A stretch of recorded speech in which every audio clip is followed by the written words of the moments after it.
Everyone sit up straight. All right.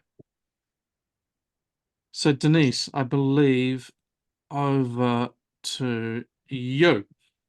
Yes, I have the privilege of welcoming everyone to the second of three lectures that we are offering to the community at large as a way to introduce you to Home Foundation. Home Foundation is a 501c3 that started in 2015, and one of the most exciting things that we do is we conduct research. And so Alastair Gray, who on his little page here doesn't say Alastair C. Gray, PhD, happens to be the leader of our research initiative, and his PhD is a research PhD in public health, and it explores the intersection of education and integrative medicine and technology. And he's brought all of those skills to Home Foundation to really up the game in homeopathy research. And so I'm just absolutely thrilled that we have an opportunity to listen to you talk tonight. So thank you, Alastair. Oh, nice. I Yeah. totally forgot about the that PhD part. But yeah, that's a big deal actually. And for tonight, as we start talking and sharing and gossiping and engaging with each other, that process is pivotal in a lot of, I think, what's evolved with the PGRN and how we go about our work. And so um I'm gonna try and keep this to about an hour and 15, I think. I noticed that Sherry, when she set up the meeting, had it going from 7 till 9. I don't know about that. Here comes Christine. Oh, now we definitely have to sit up straight. So I want to talk to you about researching and homeopathy and the value of researching homeopathy. And I want to get you engaged and introduce you to a couple of things, examples of, say, what we do at Home Foundation and why we do it. And above all, how can we get you engaged and enrolled and excited and coming and helping and working and contributing as much as humanly possible. I want to make this talk as relevant as possible. So if you've got any questions at any point, I think I'd say, yeah, way on in, unless they start to, unless I've not got the timing right. And by the way, I have not timed this, so we could be done in 20 minutes or we could be done in 2 hours and 20. I want to teach you some stuff. I want to talk about what we do. I want to talk about what we've accomplished and above all, encourage you to come and join us. And so because it's a benefit, there's an advertisement. And so advertisement time. Denise, I think you could do the voiceover for this one. I sure can. Well, welcome to Home Foundation, where we're creating a new context for health. What do you think? That's my announcer voice. I kind of love it. Yes. And as I mentioned, Home Foundation was started in 2015. And there are a few things that we do. Most importantly is that at the top of our list is to make homeopathy accessible to all. In the United States in particular, homeopathy can be very expensive and very difficult to obtain good care. And because we're not yet a part of the standard medical system, people are having to pay out of pocket for homeopathy care. And so we've been able to roll homeopathy care into a research initiative. Second thing that we do at Home Foundation. And so we're able to serve two purposes. So we get good quality homeopathy services to people. It's in an educational and a research setting. And we try to get as many people to study homeopathy as possible by providing scholarships for that study. And if you want more information, you can scan. Look at that QR code right there to get more information, or you can go to our website, homefoundation.org. Back to you, Thanks. Al. I'm going to take my role really seriously tonight. I love it. Excellent. All right, clicking. Here we go. So we're homeopaths, and guess what we do? We ask questions. It's part of what we do in our clinic. It's certainly part of what we do when we are evaluating our cases, when we're going through the critical parts of the role that we do. But researchers, and I would argue that all researchers, all homeopaths are researchers just by dint of the job, ask questions as well. And questions can be anything. I mean, one of the least interesting questions I think that anyone could ever ask is how tall are our clients, right? Well, what sort of a question is that? Well, it's a question. It's just not a very interesting one. I think some other more relevant questions, such as, am I any good at doing this? Such as, are my prescriptions actually contributing? Such as, is it worth doing homeopathy? You know, those are all hovering around the same thing, aren't they? How effective am I at this? Now, I've been doing this every day since 1989. So I think that is almost 35 years, right? And so 90, that's a long, it feels like a long time, feels like a hell of a long time. And, you know, some weeks are better than other weeks. Some weeks, oh my goodness, those prescriptions are awesome and everyone is better without exception, even the complicated cases. And then some days it's just like, I've got a case full of beautiful, clear, characteristic symptoms and nothing's working, and the follow-ups are stilted, and the clients, they say, oh no, I'll just leave it, I'm going to go and see the osteopath. You know, it's like you have good weeks and bad weeks. Now, we go about answering and asking questions in all sorts of ways, but I want to focus on those last couple of questions, because in the bad weeks, or at least in the difficult or the challenging weeks, we sometimes, you know, do question, how, how good am I really? You know, how good am I really? Now, I'm going to say I've got only a few faces here, but of the faces that I can see, and maybe even if you're driving or cooking the dinner or putting the dog in the bath, whatever you're doing right now, you can probably put your hand up and answer this question. And the question is, are you a clinician of homeopathy? Are you practicing homeopathy? Are you a clinician? Show of hands? Even the students, that's got to be a show of hands, right? If you're studying homeopathy. All right, a couple of others, even the folks that are washing the whatever. Uh, we're mostly clinicians. So if you're a clinician, a homeopath, practicing homeopath, you're not a researcher, you're not, you're not a librarian, you're a clinician of homeopathy. How would you answer that question? Right? Well, I think that as a clinician, we would answer that question by saying, well, my client gets better, right? Uh, I saw that when they sat in the chair, they were sitting more strongly, they looked more resilient, their skin color was good, their hair was looking better, they're better. Yeah. They tell me they're better. When the client comes to the follow-up, they say, I feel good, right? And therefore we know that we're effective in this particular instance. Everyone understands what I'm saying? It's all good, right? As a clinician, when we have that question, we answer it in a specific way. And it's real world, you know? It's real world. That client said, yeah, thank you, I'm better.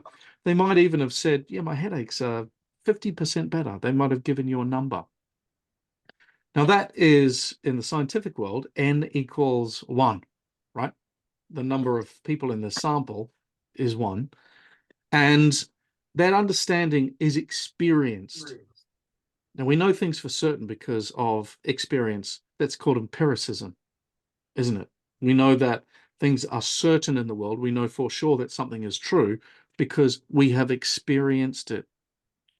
I don't know if you know about empiricism, but there's a lot of problems with empiricism as a way of knowing something for sure. There's weaknesses in that argument. And I think that at HOHM Foundation, Denise and I are pretty clear about one of our goals, and that's to empower clinicians to contribute to our knowledge base. But many of those contributions have been uneven in the past, and especially so at conferences. I'm going to say that there's a powerful number of conference presentations that focus on one case that are pretty average from my experience.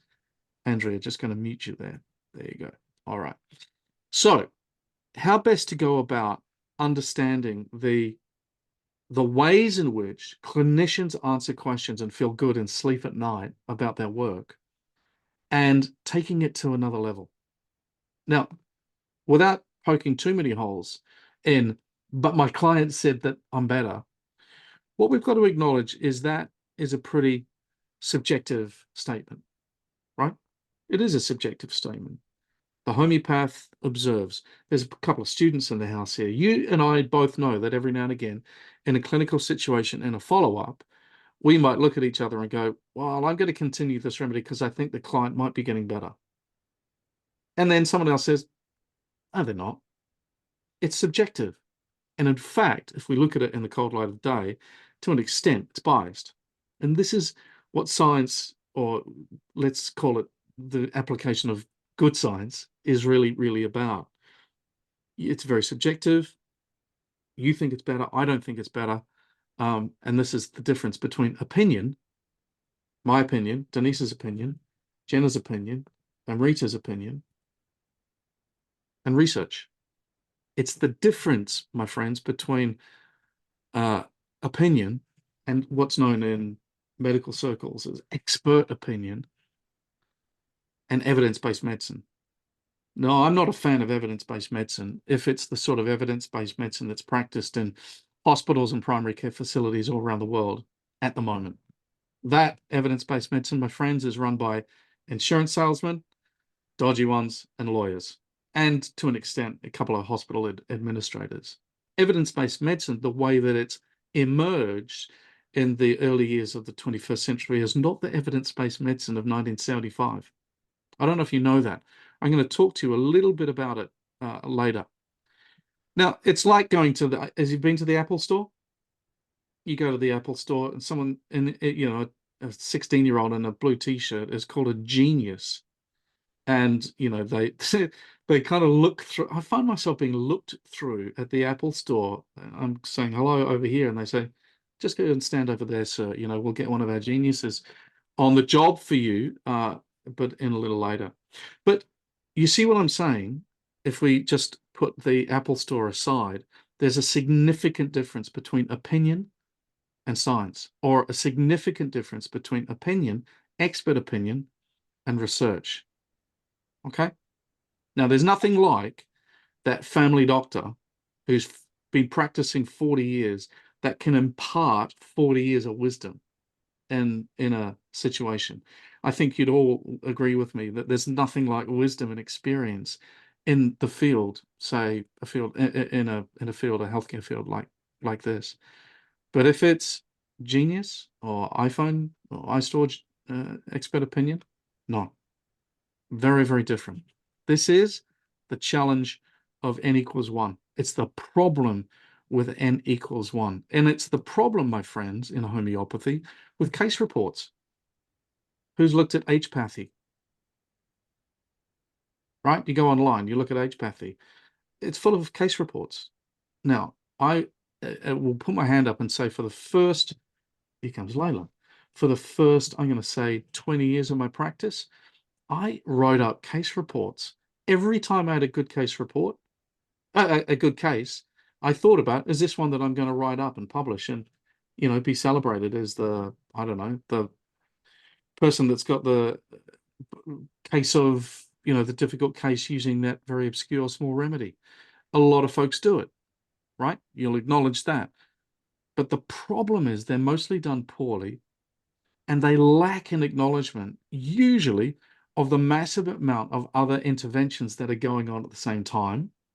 There are always other interventions going on at the same time in that case report, where essentially the case report is, I did this, the person had a problem, I did this, I get a remedy, I go with a treatment plan, I had a fabulous result. And what that actually means is, I had a client, they had a problem, I did something, they got better. We can't generalize that, but of course we do. And the challenges we've got in case reports have to do with generalizing that homeopathy works because of my fabulous case report. You know what I'm saying? And the fact that the, you know, another challenge is this is a comparison. You know, you're not comparing that with anything else that's in some way reliable or similar. Most of the time, they've been done pretty poorly. I haven't written a case report in 15 years. So if case reports are done poorly, then we've got to do our best to hopefully solve some of these challenges and address some of these problems. And this is where, we can help. This is where the initiative at HOHM Foundation can really, really assist. This is our space to take what has traditionally been done, sometimes well, sometimes not, but take it to another level. And I've deliberately got an image there of the evidence hierarchy because, down the bottom, here's our expert opinions. Oh, they seem to be at the bottom of the hierarchy. Oh, that's nice. Nice foundation. No, because this means, this means massively biased in the scientific world, as opposed to a good, well-written case report, still towards the bottom. Case series, case controlled studies, cohort studies. Now, these areas here in the middle of the pyramid is where we hang out.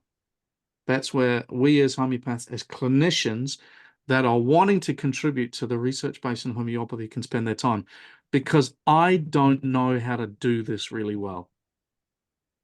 Right? I'm going to put my hand up and say, I'll give it a go, but it's not my area. And I certainly don't have the mathematical skills or the statistical skills for the systematic review, for the kick-ass systematic review. In homeopathy, we've got 7 of these. I think probably 8 now. 8. And we have 60 million gazillion bazillion expert opinions. Everyone wakes up in the morning and starts talking, so they've got an opinion. And we've got 58 million published case reports. But that's at the bottom. Why? Because of bias, because of the subjectivity and everything else that gets in the way, the white noise. Now, these challenges can be solved by doing a few things. One of the things that can be done is to do a clinical audit where you plan, where you find standards and measure your activity in your practice against those standards, where you measure the performance, you make some improvements, you reflect on those improvements, you sustain those improvements, and you write it and publish it. That's incredibly useful. We don't have enough of those in our profession. I would love to see the clinical audit make a comeback, like, I don't know, Taylor Swift or Madonna or someone.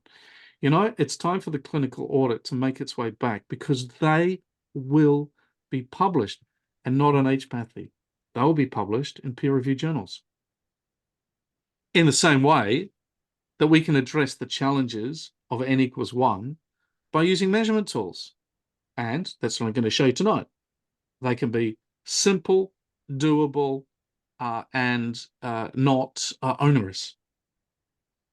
And above all, we've got to address the challenge of the expert opinion, or I'm going to say the opinion, because there are experts in homeopathy, and you do want to listen when Vathokas opens his mouth, right?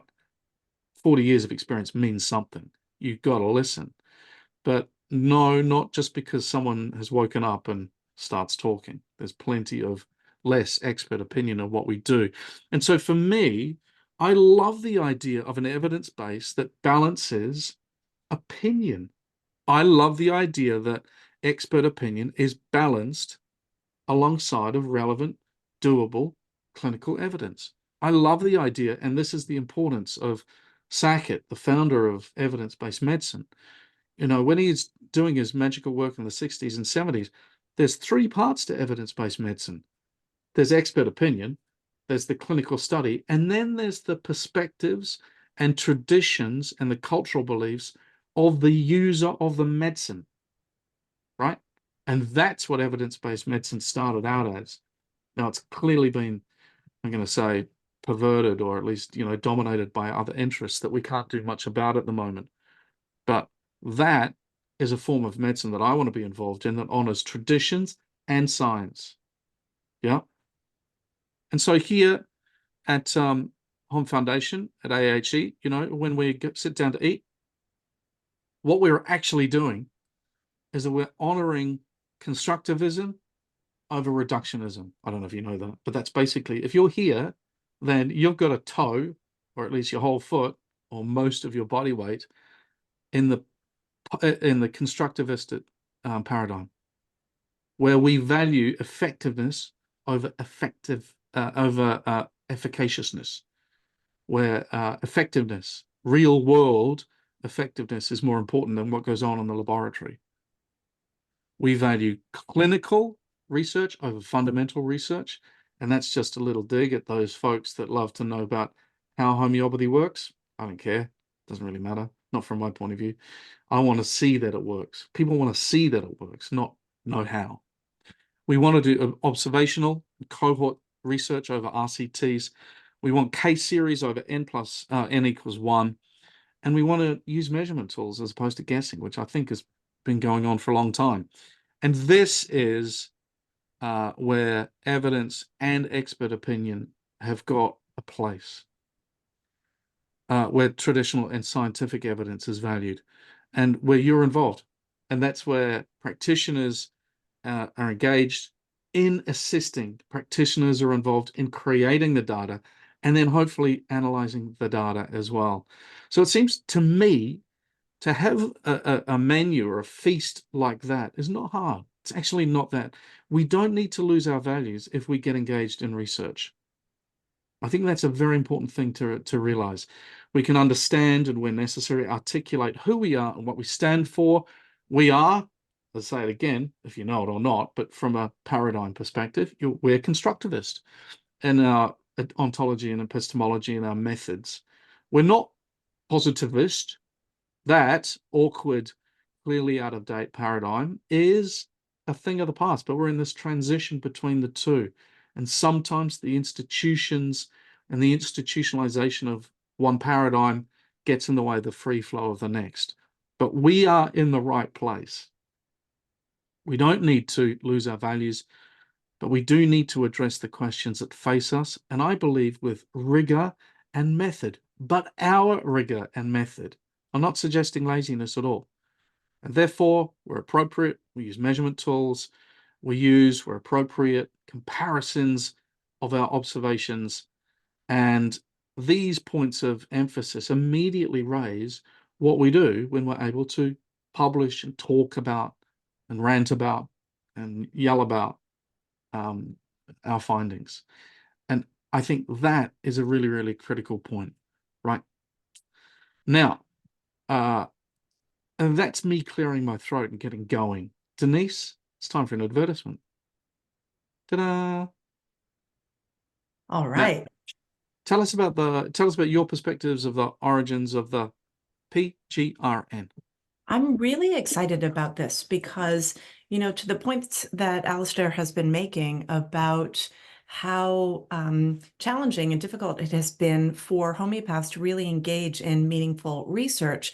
Part of the challenge has been that the paradigm that has been used is either low on the evidence hierarchy or is conducted by the physicists. And an expression that Alastair often uses, that the oxygen gets sucked out of the research conversation by the mechanism of action people. In other words, the folks who are in their physics laboratories, or laboratories, as Al would say, trying to figure out, the mechanism of action, the memory of water, and so on and so forth. It's all important information, but at the end of the day, we need to be able to participate in a way that we can bring our skills, the skills that are embodied by the homeopathy community, and really put that to the test. And so what we've been able to come up with is a way to unify the community through research. If you've been around the block a few times, you know that there's a lot of sort of tribalism in homeopathy. I practice according to this guru or that guru. I don't know, in my mind, there's just Hahnemann, and the rest are interpretations, but whatever. But that's something that has divided instead of united us over time. And so as we were thinking about how we can make maximum impact in the research world with homeopathy, we realized that we had to go against the biases. The first one being that we're too low on the evidence hierarchy. Okay. But the second thing is, I think, pretty valid, and that is that our data sets have historically been too small. You've got cases, 5, 10, 20 cases, maybe 30 cases. We decided that we wanted to figure out a way to have thousands of cases.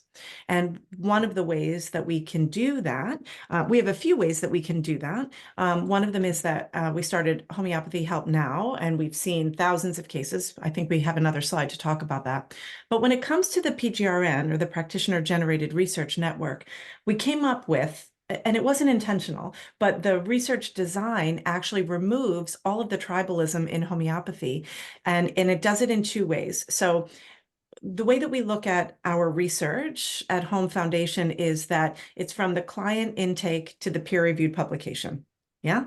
And so what we can do in terms of collecting data is we can collect all the information that comes in from the intake form. And so Al's team has been developing a universal health inventory form or health intake form, which means that with all of the work of our statistician, with the work of the methodologists, with the work of the creation of a coding frame, we now have built the capacity for a universal health intake form. So any clinician who is a homeopath can take their health inventory form, and we get a double de-identified copy of that form. So we've got all of the information that says, this is why a person's coming to the homeopath. This is their demographic, psychographic information. This is what they want out of it. These are their diagnoses, and so on and so forth. And then we collect the outcomes. And so using vetted outcomes measurement tools, like the MyCaw, for example, we're able to then say, okay, the MyCaw just looks at two symptoms that the client has identified of being particularly important to them, and then an overall assessment of their well-being. And so if we can get everyone engaged in just participating with getting us their health inventory form and conducting this survey at the end, all of a sudden, we've taken out the middleman. Doesn't matter how you practice homeopathy if you follow this person or that person. We just know what your results are. And we are able to answer those questions. Are we any good? Yeah. Some basic and important questions. Dee, that's fantastic. Thanks. There's You're no, you can see that there's a bunch of reasons why this initiative has taken place in front of you. Sorry, I was trying to line up my screen there. But you can see on the right that if you participate, then all you're going to be doing is once a quarter filling out a survey. There's a survey coming your way probably mid-February, I would say, which is going to inform us all about the state of the union, the workforce of homeopathy in the US. Those are the quarterly surveys. And every now and again, there's going to be another opportunity for a call out. And it could be that the steering committee for the PGRN has said, gee, we really want to know about this relevant piece of research around pans and pandas. Give us your pans and pandas cases. Don't cherry pick, just put them in the pot, put them in the funnel, de-identified, and we'll be able to, with some good analysis and methodology, start to learn more about what we do. To join the PGRN, that's it. It's a name, it's an email, submit, job done. Simple as that. Okay, now I reckon that it's now time to demonstrate what we can do and you can do and you can contribute to. And so what I thought I'd guide you through is a published paper that is in the middle of the evidence hierarchy, just as I was showing you before. And this is a piece that's titled, it's in the final throes of publication. The final PDFs came back from the publisher yesterday. So it's titled Clinical Outcomes in Chronic Conditions, and that's findings from a homeopathy teaching clinic using the MyCaw instrument. Denise mentioned the MyCaw instrument. Every 10 minutes, I am getting an email or a phone call. Someone says, what? A MyCaw instrument? I'm going to tell you. I'm going to show you how it's done. It takes 22 seconds at the end of every consultation. And this has been authored by myself and Christine, who's in the house, and Denise, who's in the house, and Parker, who I believe is not in the house. And let's remind ourselves that AHE is a school, and you can see, some students behave well and some not so well sometimes. AHE is a school, and if I click on that, Home Foundation is a not-for-profit, what's it called? 5050, Help me, Denise. 501(c)(3), a charity. That's the one. I always get the ones and the threes and the C's all Just get them, catawampus. we'll put them in the order for you. Don't worry. All right. Now, why that's important, I want to say that again because they're often confused. There's a complete difference between the school and the foundation that houses the research office. But what it means, because we are sister companies, is that there is a direct line from the moment that a client fills out the form and says, I want to participate in the student clinic, let's let in Sunday, and a peer-reviewed publication. Just want you to be clear about that. Straight line. Nothing is wasted. It's almost as if I could give you an analogy that you're cooking dinner and you've emptied the fridge and you eat it all, like everything, including I don't know, the tops of the carrots. So the question that we're asking in this piece of research is exactly the one that I was describing to you a little before, and that is, well, are we any good? Are the prescriptions from this clinic, the AHE clinic, actually any good? Are they effective? Now, again, you're a clinician.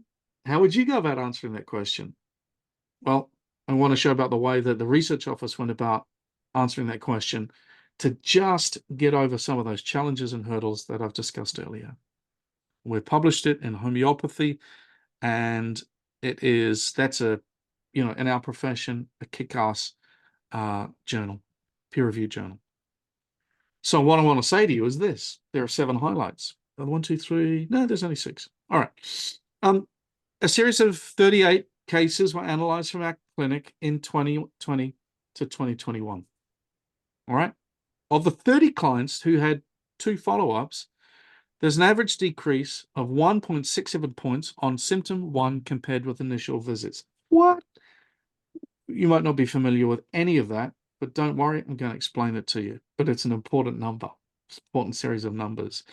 7 system areas, meaning respiratory system, endocrine system, digestive system, showed improvements in the second follow-up with an overall average of 2.35.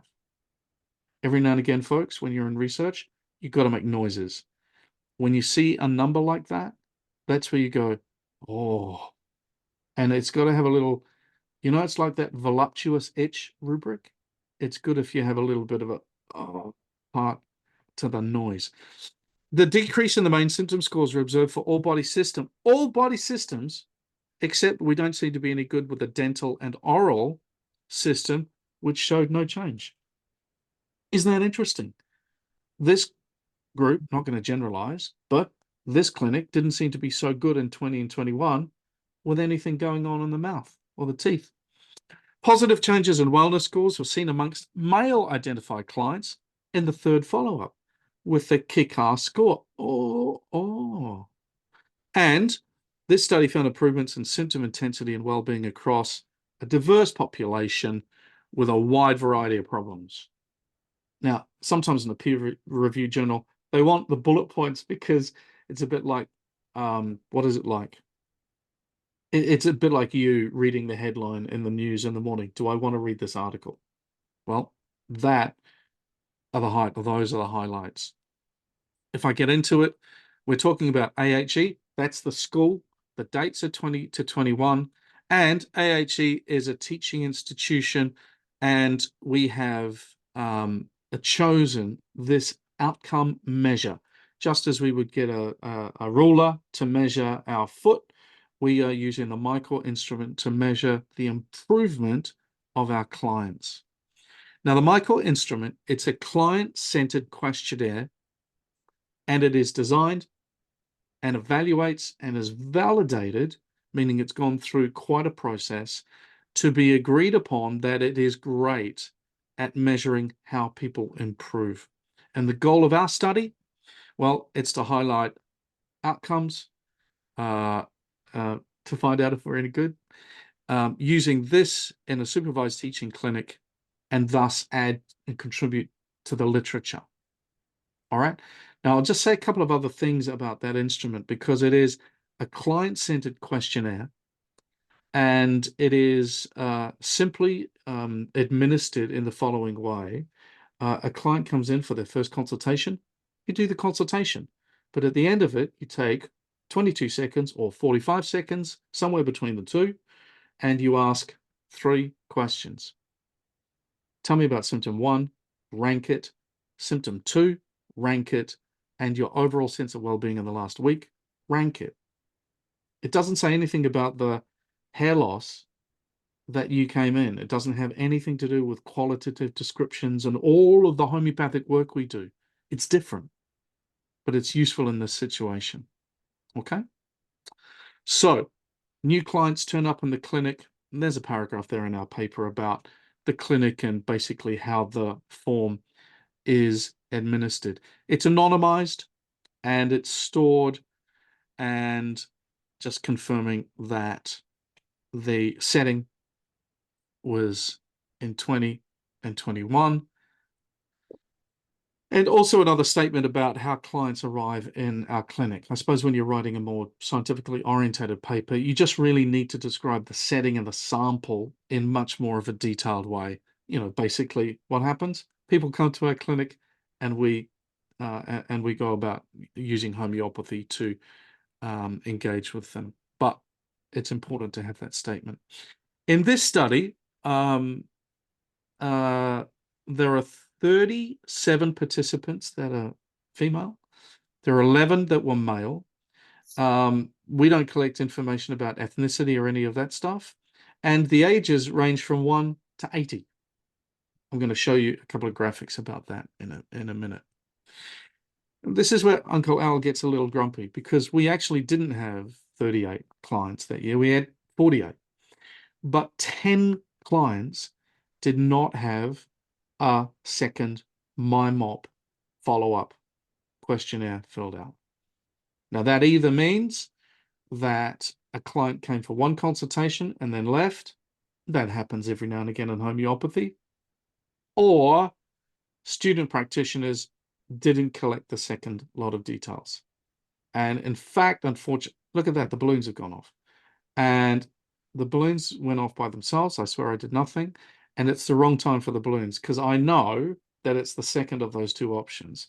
And we did have some naughty and recalcitrant students back in 20 and 21 that were not collecting this kind of data. There's some information about the Michael instrument. I've mentioned it to you. There's a 7-fold scale. Now, the 7, 0 to 7, is very specific. It's like a finely tuned tuning fork. It means that the statisticians know that a change, a variation of 0.5 means something really important. And that 0 to 7 scale is different to obviously a 1 to 10 scale, but it's actually more finely tuned. Now, we ask the questions, tell me what your first problem is, your presenting complaint, or your first symptom, and then rank it 0 to 7. 0 is as good as it can be, 7 is as bad as it can be. And then we ask about the second symptom and about wellness, an overall sense of well-being. In this paper, we also describe how we analyze the data. And this is where I'm noticing that I can't tell if you're, for those of you that have got the cameras off, but no one's asleep yet. Now, I want to read this to you because this is the critical part. And we've got Christine Lukatek in the house, who was responsible for the statistical analysis of this data set.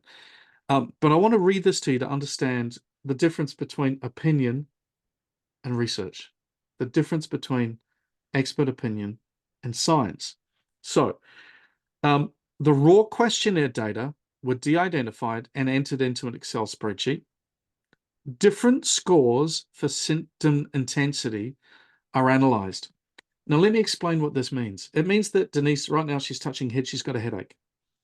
And when we take her case, that headache is ranked as a 4 out of 6, right?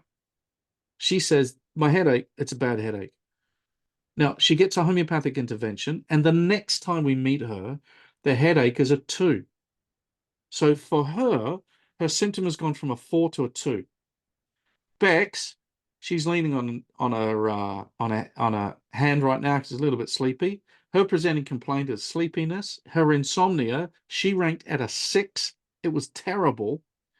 And then after her consultations, she ranked it as a 2. Can't see anyone else. Because no one else is demonstrating any symptoms right now. Kathy. Kathy's got her arms folded. She's a bit grumpy. She's a bit anxious and depressed. She ranks her anxiety and depression as a 3, but at the end of the consultations, she ranks it as a 0. Now, the important thing is the difference between the 4 and the 2 and the 3 and the 0. And those numbers are averaged. And this is what makes this tool fine. It's a finely calibrated tool. Okay. So what we're interested in are the averages. We know that Denise got better with her headaches. We know that Bex got better, but that's a n equals 1. Remember? This is different. We are averaging across the board all of those scores, and that's where Christine comes in, because she can deal with means and averages and modes and I don't know, all of that statistical stuff in her sleep. Okay, back to the screen in front of you. Different scores for symptom intensity are analyzed, as well as first and last micro average values across the intervention. And I'm just going to read some more. Clinical results are tabulated by tracking changes in patient-reported micro scores. Okay, a change of 0.5.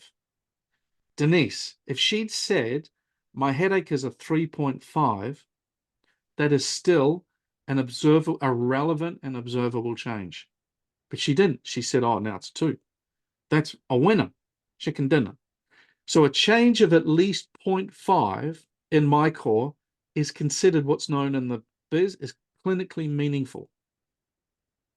Now, in our study, the data are presented as mean change micro scores, and then something else. I might even get Christine to weigh on. Can you tell us what a 95% confidence interval is in less than a minute?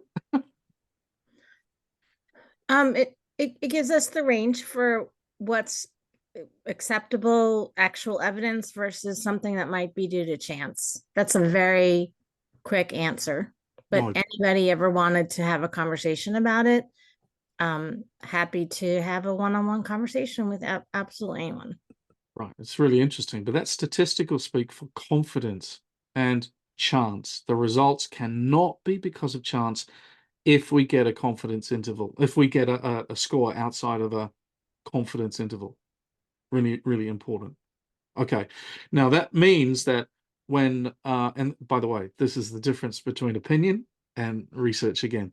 So our statistician, and that's Christine, as I said before, spent a bunch of time looking for average changes outside of a range which could be interpreted as due to chance. Okay, more about that in a little minute.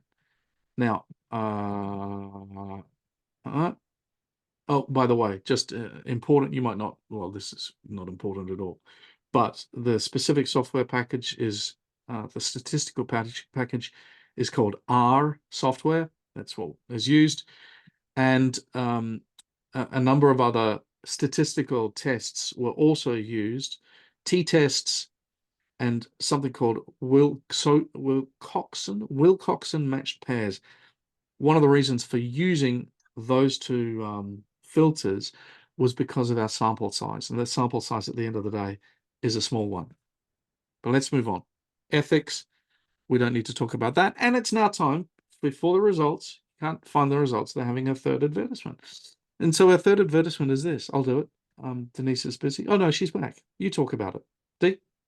All right. So Homeopathy Help Now, we're approaching our 4th birthday. Homeopathy Help Now was established. We had our official opening on March 20th, 2020 during the COVID pandemic. More than 5,000 cases, or right around 5,000 cases, have come through our door since then. And we've been collecting data for every single acute case that has come through, or every chronic case that has been sent forward into chronic care. If you are a practitioner and you need support for your acute cases, if you're going on vacation, or if you're just too busy to handle your acutes, you can funnel them through to HHN. We take care of them, and then we send them right back to you to be back in your care. You can get really good acute care at HHM. We've got students, we've got practitioners, we've got any student that is getting that is participating in the helpline is under supervision. So they're honing their skills, but they are under really good supervision so that you know that the clients are getting fantastic care. And again, everything that comes through HHN is a part of the research initiative. How's that, Al? 30 seconds of magic. Good on you, mate. Good on you, mate. All right, let's get to the results. Are we any good? Well, before we get to are we any good, let's just talk about who turned up. And so the data set that we just spoke about can be put into tables. Usually it comes in it's published in tables like this in a journal, but you can do some nice funky things. And so we see here that we've got, don't know if you can see that in front of my, oops, sorry, hang on. That's better. We can see that of the 38 folks that made up this sample, 30 had 2 follow-ups, 14 had 3 or more follow-ups, and 7 had 4 or more follow-ups. Okay, interesting. But let's move on. We had 23% male identified folks, and that means that we got 77% female identified folks. And it's interesting because if you just follow through on the gender question, then from our table we see that there's only a very, very small, whoops, do it again. There's only a very, very small difference between the number of follow-ups that our male and female clients came to. All right, it's all demographic data. Let's keep going. Oh, age. Now, when it came to ages, we had 23% that are aged 1 to 10. You can see as you go around the clock here, the different percentages. We had 4% of our clients are aged 71 to 80. And our biggest demographic are the 31 to 40-year-olds, 25%. Okay? 25 and 1 to 10. And then we can also look, and it is interesting for us, the number of the other age groups and the number of consultations. And you can see that the 41 to 50-year-olds came to the most follow-ups. And it's interesting. Now we know it. We didn't know it before. We could have guessed before. We would have had opinions about it before. But now we know. Now let's get into it. That data sometimes lands like this. And that's when I make a phone call to Christine and say, hell, I have no idea what I'm looking at. Well, I want you to just hang in here. The reason for these highlighted points is because I took the screenshot from the PDF of the to-be published paper. What we have means that 38 clients provided scores from their initial visit to the follow-up, to the first follow-up. 37 of them reported a decrease in symptom intensity. 1 did not. That's not bad. So we're doing okay. 37 have improved, 1 has not at the first follow-up. These 38 pairs of scores are used for the analysis. The mean change in symptom intensity is 0.79 points. So it's above the 0.5 that I mentioned before. Make sense? We're winning. We're already winning.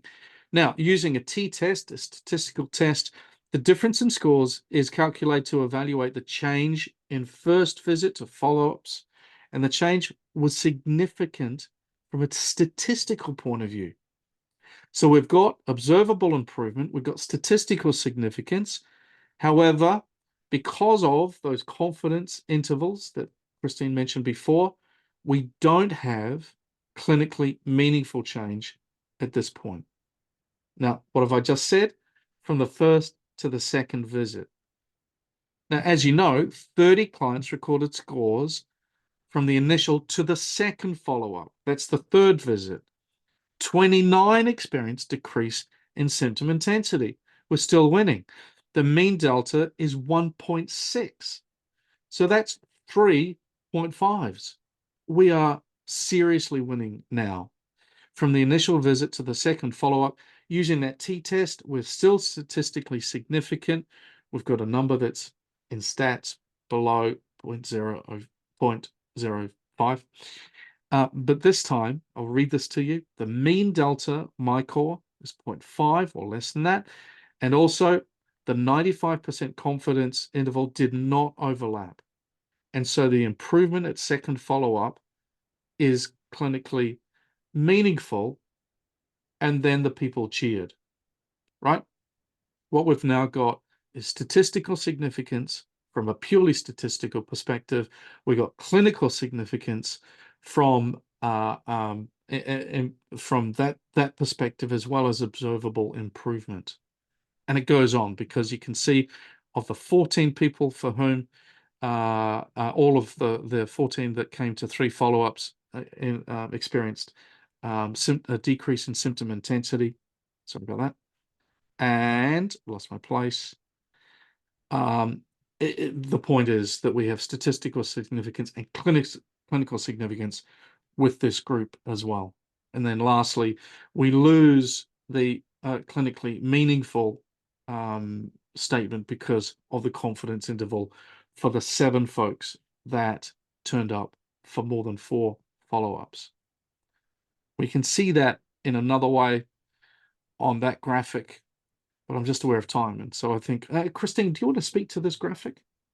This is the 3rd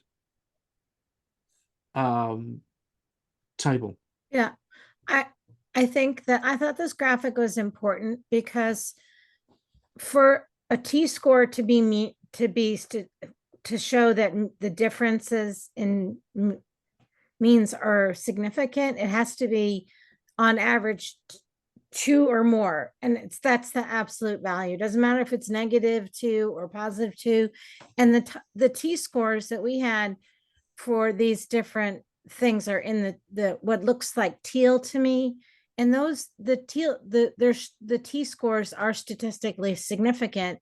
And then the tan that is a looks for each follow-up number, it shows you the mean change. So, you know, for those of you not familiar with the MyClaw instrument, a negative change means it's good because we start at a high number and go down. And so you see meaningful change for each of these things. And in some cases, you know, as Alice was saying, there's meaningful change and statistical change. And what, you know, excitingly, we know that we're doing good stuff. And when we get more numbers in the data set, we'll be able to say, you know, these the stuff is outside the confidence interval, and we've made a stronger set of information. I love it. I love it. And look, we'll get to the next steps after. But hang in there, folks. No one's asleep yet. Good. All right. Good. Mission accomplished from that perspective. Now, what we're also able, because we know what the symptoms are, to categorize these chief complaints or secondary complaints. And so there's something to be said for the body system categorization. Symptoms are categorized in our analysis, and that is characterized by this monster. All right. Don't get nervous. But in other words, this is looking at the numbers from a different perspective, cutting the cake in a different way. We can look at our cardiovascular system cases and see how we do over follow-up 1, 2, 3, 4 or more. Our genital urinary cases, our mental disorders, our neurological conditions, our skin. Okay. Now, I'm not going to hover on that so much, but I am going to go to this one here because there were differences seen in the change of symptom intensity scores across the body systems. Individual system complaints saw clinically meaningful reductions in intensity at their 2nd or 3rd follow-up. Okay, good news. With fewer than 10 cases per system category, however, the inferences available are limited. In other words, we're just underpowered with our sample, meaning that this would be very, very interesting. But in our next study, when we've got 200 cases, 400 cases, this is going to get very, very, very interesting. We also noticed some changes in well-being. That's the 3rd question that we ask all of our clients: how are you feeling in yourself in the last week? And we noticed a couple of interesting things that there were. This has also come through our conversations with the owners of the with the measurement tool, where we get a certain proportion of people, but not all people, report improvement in their well-being scores. And again, Christine, can you just speak to this one? I love this graphic that you created, but you're going to have to explain it to me and to all the people. This shows the change in average rating between the initial each visit. So initial visit and follow-up 1, follow-up 2, follow-up 3, and follow-up 4. So if you just, for the sake of conversation, follow the blue line, the change in rating was 0.57 for males between first visit and follow-up. So there was actually an increase in intensity rather than a decrease. But then by the time you get to follow-up visit 2, it's gone down to negative 0.43. And then the negative 1.33 is the next one. And then at the 4th follow-up, you see a net average decrease in symptom intensity of 1.33. So that's just the male line. And what is here represented by these 3 lines is the teal line is male person bodies, and then the kind of tan line is female persons, and then the gray line is the combined average of the 2 groups. And that's so you see some more extreme numbers with the male group. And then if we had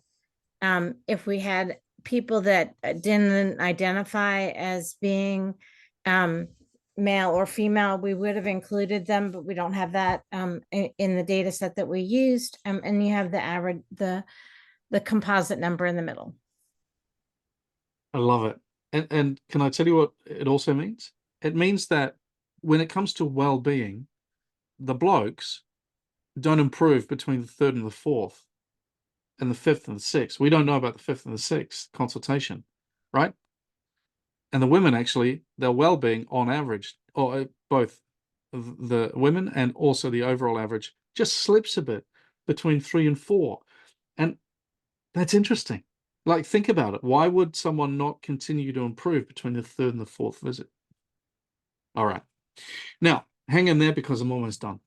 What are we going to discuss? Well, this study, that statistical analysis and the demographic analysis brings up a bunch of things that we could all talk about. And that's what we want to do. We want to talk with the community about what this shows. One is that it shows that we've got a challenge with adherence. All right. We'll talk about adherence in a minute, demographics and presenting complaints, statistical and clinically significant improvements, and sustained improvement. Adherence. What does that mean? We need to make sure our students give us the data. That means that there are, in our operations, in our clinical facilities, still a problem. That's that 21% of cases from a research perspective are lost, right? 20%. That's a lot to lose just because someone, and it's Denise and my responsibility is kind of steering the ship, because we didn't have anyone on the job making sure that this data is collated, and therefore 21. Now, 21% of 38, it's not the end of the world, but 21% of 5,000, that's a waste. We cannot let that happen if we are, to achieve our own goals and aims. All right, adherence. This is important. We're seeing the boys. Now, the boys are coming to clinic and they are doing okay. They're getting good results. And one of the things that we see is that, if a quarter of our clients, usually it's around a quarter to a third, then we're seeing that they are turning up for the same amount of follow-ups. So that's good. And they are improving. Now, you can see that there's something else there as well, the categorization of presenting complaints. I'll just mention this really, really quickly. You see, if someone turns up and they say, I've got insomnia, then it's very easy to categorize and place that presenting complaint in the right pigeonhole. It's insomnia. But when the person says, I don't feel very well, right? Or I've got a bit of vertigo and sometimes it's nausea. Like if we are trying to categorize that, then how do we do it?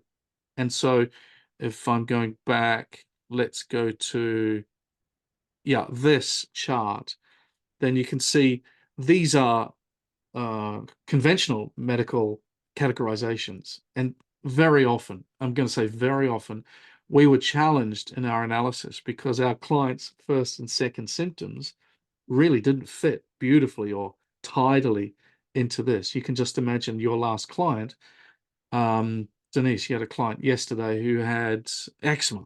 All right. So that would clearly go in the skin category. But what about I feel funny, or I'm off, or I've got something, say for example, pans and pandas that might not be so easily classified. We noticed that, and it impacted our study. We find that we're doing well. And additionally, there are improvements in symptom intensity over the course of client visits. Full stop, we can go to the judge and say, look, this is how we're doing. Given the small sample size, we can't generalize, and we shouldn't generalize too much, especially if we are to be taken seriously by the scientific community. But what this means is, yes, this study shows genuine and important improvement, and let's take it further. Let's take it to the next level. But I also think it's interesting that what we're showing is that we don't have sustained improvement. Now, what that means is, yeah, we got improvement, but it's not a straight line. And there's evidence using MyCore, and see, the MyCore instrument is often used in acupuncture or naturopathy and other complementary medicines. And what they show is sustained improvement with interventions. Not always, but do you understand it's the 6th visit, it's still improving. The numbers are improving. And we're not showing that. We show improvement overall, but not necessarily in a sustained way. And that's in contrast to other findings. All right, that's the discussion. Before we get to the conclusion, Denise, you ready? It's advertisement time. I'm ready. All right. So advertisement or advertisement for it's a benefit. So of course, we want to let people know that we are completely funded by donations. We've been really lucky. We had an angel donor who helped us to get set up back in the early days, and we've had some generous donations to the foundation that keep us going. So if you or someone you know has funds to support homeopathy research, give them our name. It's really, really important for us to be able to get support. I love it. And what I'm going to do is just mention that actually there are some projects that we've got going that actually specifically could do with a certain amounts. And I think that's really, really important. Okay, so heading towards the limitations in our study, there are a couple. I mean, one of the things that we've got to acknowledge that 38 folks is 38 folks. Large studies are impressive. Small ones can be as impressive from a results perspective, but the numbers just are hindering us. Now it's only a year, and so really we're going to get over that hurdle, and I'll show you in a minute. At the moment, Christine is working on a paper where we've done exactly the same thing, but the data's come from 2017, 18, 19, 20, 21, and 22. And I don't think 23. I don't know if 23 has been included. But actually, Christine, is it 400 and something cases?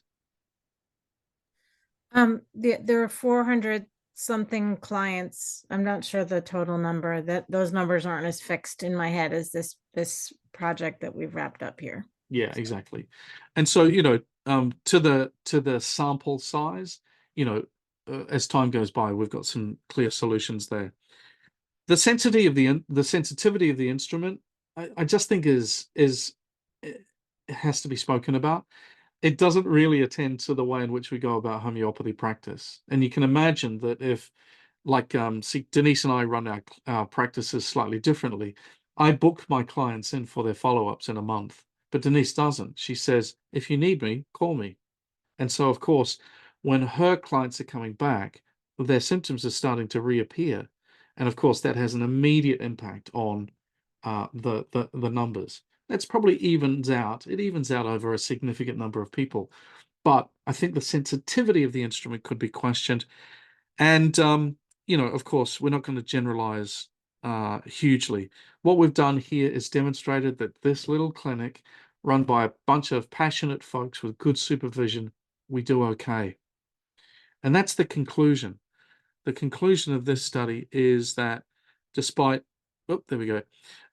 Despite all challenges and odds, a review of 1 year of our teaching clinic shows statistically significant, clinically meaningful improvements in symptoms across a diverse group.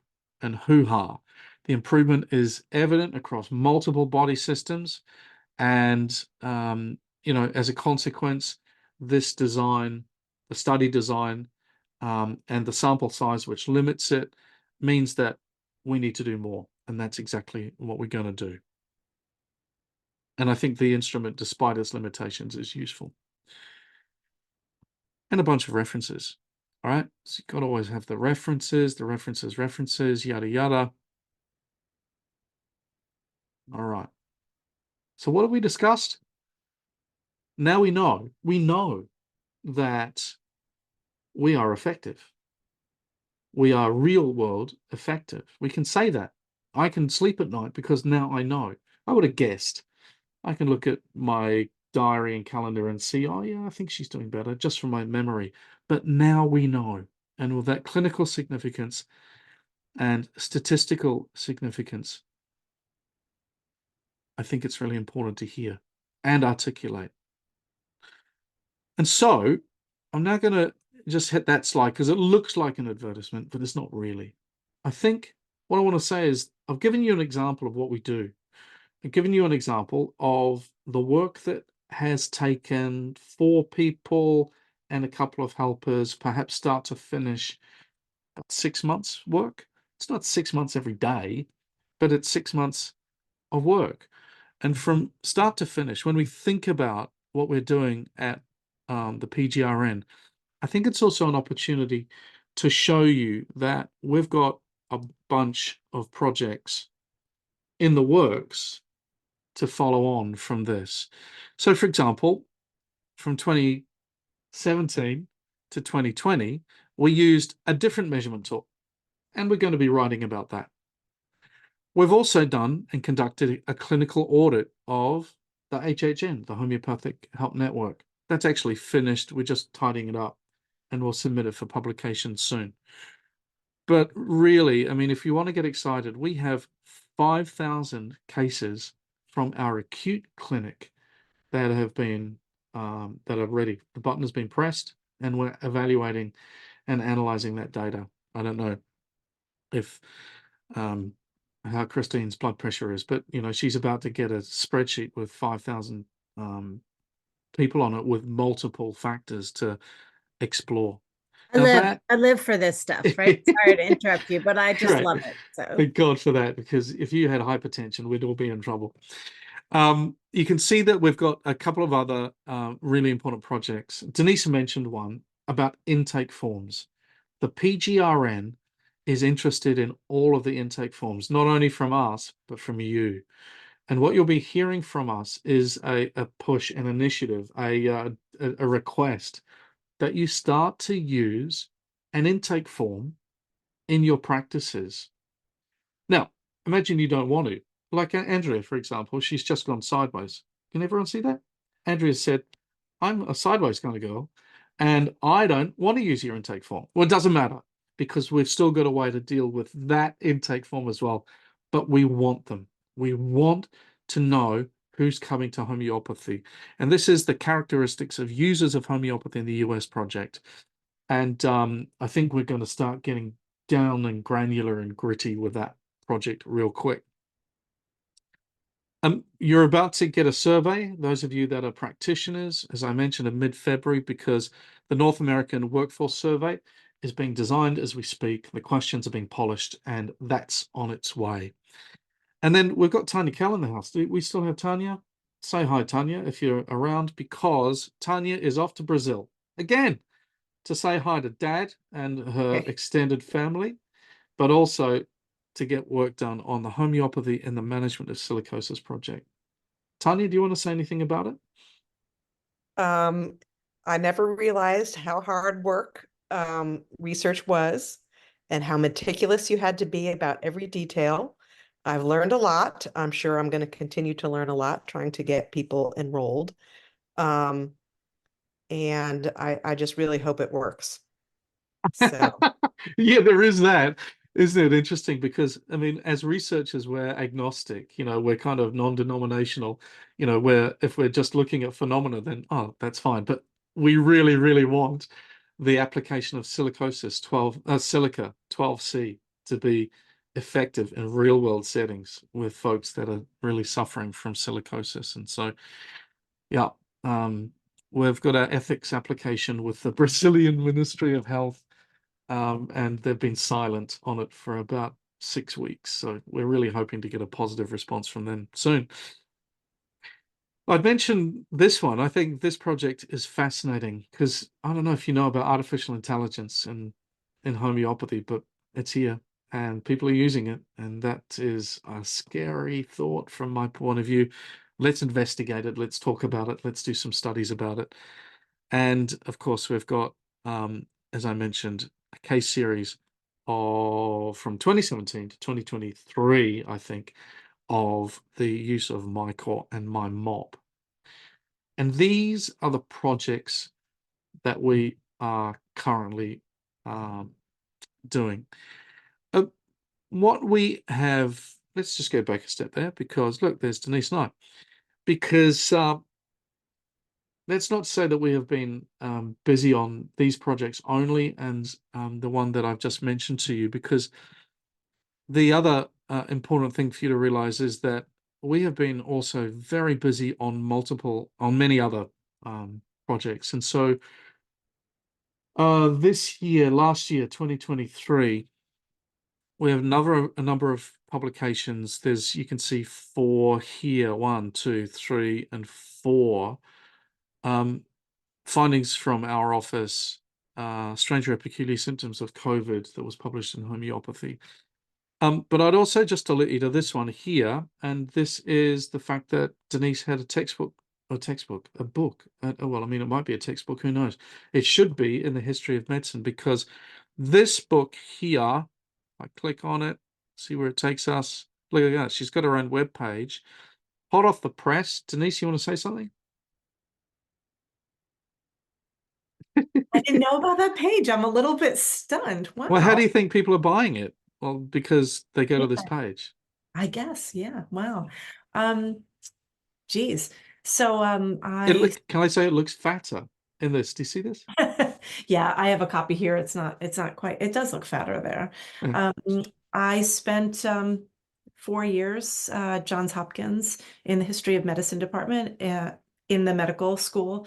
And I was absolutely determined that my dissertation thesis would have the word homeopathy in it, so that when you were in the Johns Hopkins Library search, you could search for homeopathy and something would come up. And yeah, and so we published it as a book. And it's about, well, many of you were here last week, and it's about the influence of homeopathy in the evolution of 19th century science and medicine, and the inverse, and the way that the two cannot be separated.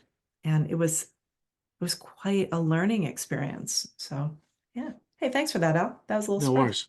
Well, I mean, in terms of activity in the last year, you can see that down the bottom, we've also been publishing in non-peer-reviewed journals as well, especially our case series. We were really busy last year. I think definitely upwards of 12 different publications. And so I think, it just, I want to highlight the fact that we are busy, and we're committed, and we want to bring you along.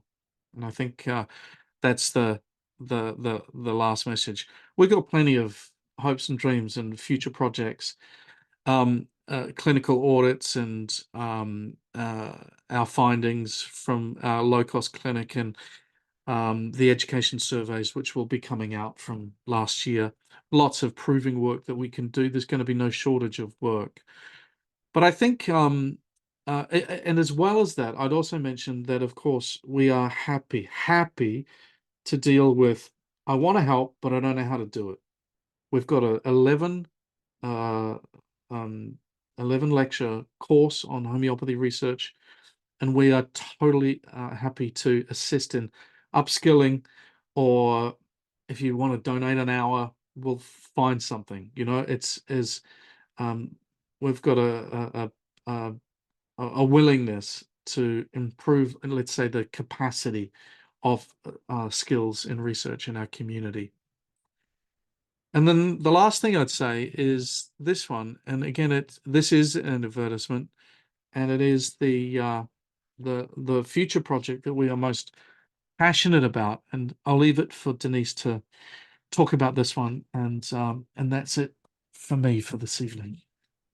Yeah, so this project is, gosh, we're coming up on 3 years now. And this project was actually inspired because a dear friend of Gwyneth Paltrow's, as in Goop, Gwyneth Paltrow, the actress, one of her dearest friends passed a few years ago. And her passing was facilitated by a lot of integrative interventions, including homeopathy.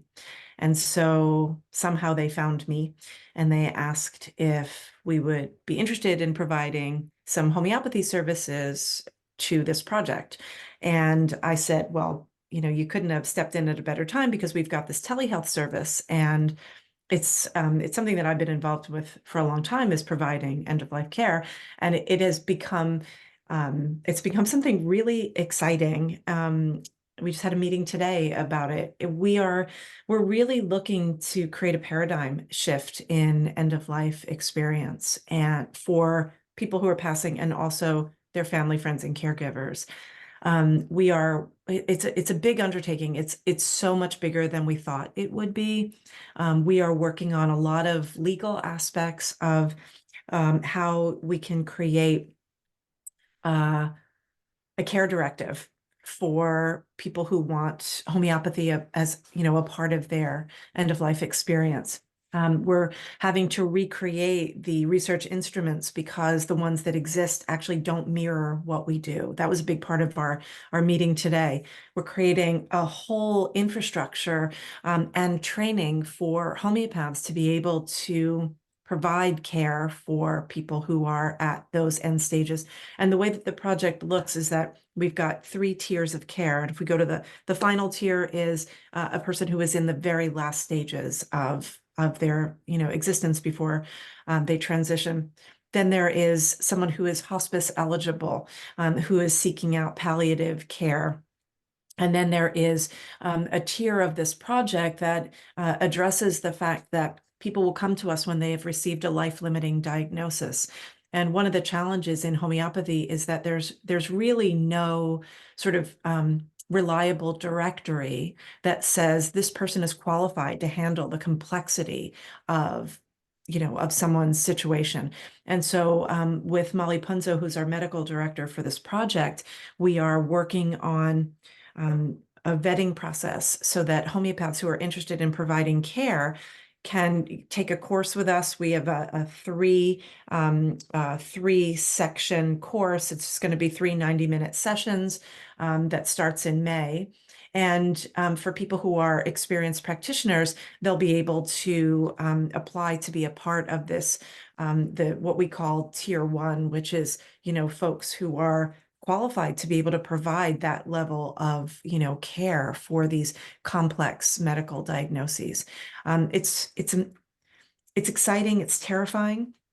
It is really stepping into something where we believe we can help the paradigm shift that's already happening. Years ago, people died at home with traditional interventions, and then people started dying in hospitals, and then we lost sight of what we do to care for our loved ones at home. And then the hospice movement started, and then the death doulas stepped in, right? How can we sort of reinstate traditional values into this end of life experience? And I think what has happened with the folks who are adjacent to the Goop project is that they really have recognized that there are lots of different ways that people can have a better experience, at the end of their life. And so the folks who are integral to that side of the project, we sort of exist as a parallel to what's happening on the Goop side. But the women who are heading up that project are absolutely amazing, and we're really fortunate to be a part of that.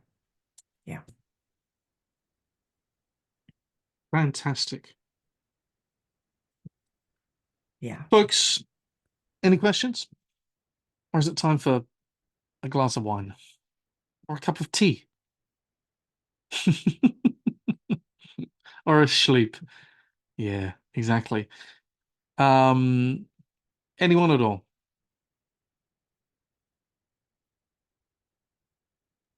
All right. Can I just jump in and say, as a student, it's thoroughly exciting to be a part of it and to see this end of it and to get this from the ground up. So thank you for the way you've led us in that and for bringing us along. It's just really potentizes our learning one more step. So thanks. Yeah, good. Thank you for that.